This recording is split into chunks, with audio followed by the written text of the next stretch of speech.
গণভোটের গণরায় বাস্তবায়ন, জনদুর্ভোগ নিরসন সহ নানা দাবিতে বরিশালে অনুষ্ঠিত হচ্ছে ১১ দলের বিভাগীয় সমাবেশ। এতে প্রধান অতিথি থাকবেন বিরোধী দলীয় নেতা ও জামায়াতে ইসলামের আমির ডাক্তার শফিকুর রহমান। এ নিয়ে আলোচনাতে বরিশাল জাতীয় ঈদগাহ মাঠ থেকে যুক্ত হচ্ছেন অমিত হাসান। অমিত, সমাবেশে কেমন মানুষ এসেছে?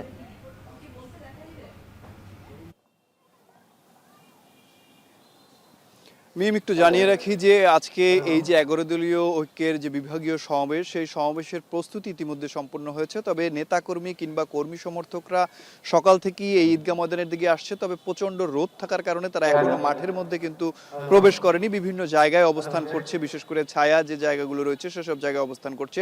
তবে আমরা ঈদগাহ ময়দানে দেখেছি যে আসলে নেতাকর্মীরা যারা রয়েছেন বিভিন্ন জেলা মহানগর থেকে আগত, তারা কিন্তু ইতিমধ্যে মঞ্চে অবস্থান করছে এবং বিভিন্ন জেলা থেকে যে সঙ্গীত শিল্পীরা তারা বিভিন্ন ধরনের ইসলামিক যে সঙ্গীতগুলো রয়েছে সেগুলো পরিবেশন করছে ইতিমধ্যে। এবং আপনারা দেখছেন মঞ্চে আসলে নেতাকর্মী এবং যারা শিল্পী রয়েছে তারা কিন্তু এসে উপস্থিত হয়েছেন। এবং যে আমির রয়েছেন, যিনি জামাত ইসলামের যে আমির রয়েছেন, তিনিও কিন্তু ইতিমধ্যে বরিশালে এসে অবস্থান করছেন, বরিশাল নগরীর সার্কিট হাউসে।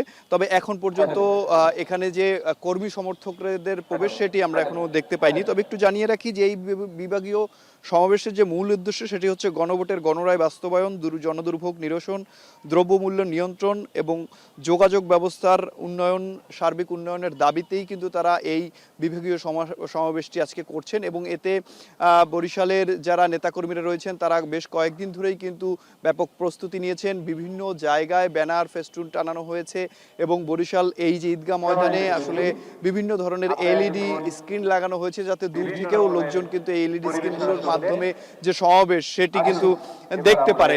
এবং বিভিন্ন সময় আমরা দেখেছি যে এখানে জামাত ইসলামী সমাবেশ করছে, সেই আঙ্গিকে এই দাবিগুলো বাস্তবায়নের লক্ষ্যে আজকেও কিন্তু দুপুর ২টা থেকে এই সমাবেশটি শুরু হবে। এবং এখানে জামাতের যিনি আমির রয়েছেন সেই আমির কিন্তু প্রধান অতিথি রয়েছেন এবং তিনি এখানে বক্তব্য রাখবেন। পাশাপাশি নাহিদ ইসলামও রয়েছেন এনসিপির, তিনিও এখানে আসার কথা রয়েছে।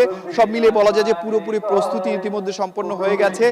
দুপুর ২টার দিকে কিন্তু এই ঈদগাহ মাঠে যে জনসমাবেশ, বিভাগীয় জনসমাবেশ, সেটি কিন্তু অনুষ্ঠিত হবে ১১ দলীয় ঐক্যের আয়োজনে। তো বরিশালের জামাতের ১১ দলের যে বিভাগীয় সমাবেশ, সেই সমাবেশ থেকে এই ছিল আমার কাছে সবশেষ। মিম, বরিশাল থেকে সরাসরি যুক্ত হয়েছিলেন অমিত হাসান।